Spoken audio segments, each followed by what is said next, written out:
we have brand new poll numbers, some of the very first since Tuesday night's debate. And they show Kamala Harris growing her lead over Donald Trump. Here with us now is Republican Congressman from Wisconsin, Derrick Van Orden. Congressman, thank you so much for joining us.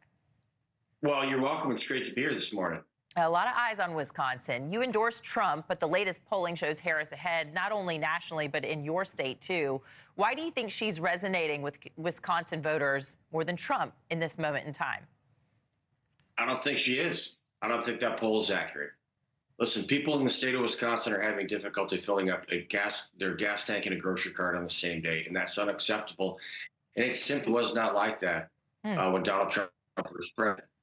Kamala Harris is a border czar. She opened it up. 15 million illegal aliens entered the country, including a criminal illegal alien from a Venezuelan gang with gang tattoos that made his way to Minneapolis, Minnesota, was arrested and released because they're a sanctuary city, then made his way to Madison, Wisconsin, about 2 hours from where I'm doing this interview, was arrested for multiple violent crimes and released because it was a sanctuary city. Then he made his way here to my hometown where he brutally sexually assaulted a mother and their daughter over a period of time, less than a mile from where I'm speaking to you right now, less than a half a mile from where 4 of my grandchildren live, and less than a mile from the high school. Those polls simply are not accurate. Those polls want you to not believe your lying eyes. Well, when you question the validity of the polls, are you thinking back to like 2016, for example, too, where, you know, maybe people didn't want to put out the yard signs for Trump. They weren't telling their friends they're voting for Trump, but then they got into the voting booth and actually did vote for Trump. Is that what you're suspecting is going to happen in your state in November? I am, and I don't think you're old enough to remember the Peanuts cartoons in the newspaper where Lucy would hold the football there, and then Charlie Brown would come and try to kick it, and she'd pull it away in the last second, and Charlie Brown would go flying and land on his back. The American public have to quit being Charlie Brown. The mainstream media, the same group of people that said that Joe Biden was completely there, oh my gosh, it's so hard to stay up with him during these private meetings because he's so sharp, and that Kamala Harris was the most popular vice president in the history of the nation since polling began. Within 24 hours, she became the savior of the republic.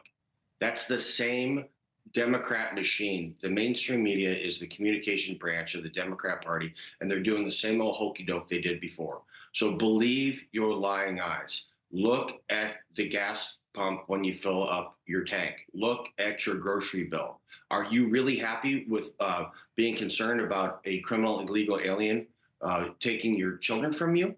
So these folks, they are kidnapping, raping, and murdering our children across the nation, and people see this for what it is. It is an abject failure of the Biden administration being led by the border czar Kamala Harris, and they don't want any more of that. They just don't. Well, critics would say that you're stoking fears here, and that the vast majority of immigrants are not violent criminals and rapists. They're criminals for crossing the border, of course. But look, none of these instances should happen. And I suspect that the former president will continue with bringing these issues up and naming victims, because, as you say, like, none of this should ever happen in the first place. You were at an event with VP nominee J.D. Vance in Wisconsin a few weeks ago. He has received some tough criticism since his debut on Trump's campaign. What is the media missing about him, do you think? What they're missing is the truth because they don't want to report it.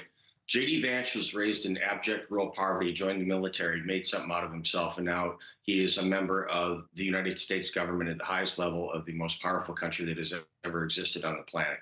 I was raised in abject rural poverty, joined the military, made something of myself, and now I'm a member of the United States government, which is the greatest government, or the greatest country that's ever existed in the history of the world. So that story resonates with working class people. The 3rd congressional district is an agrarian district. We do manufacturing, but more so we do agriculture.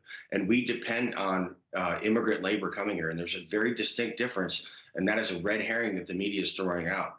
So we need immigrant labor here. We need people to come here and work legally. So we encourage that because that's what keeps our agriculture industry, our construction, and also the hospitality industry going. So I'm not buying it. They're not buying it. President Trump is winning.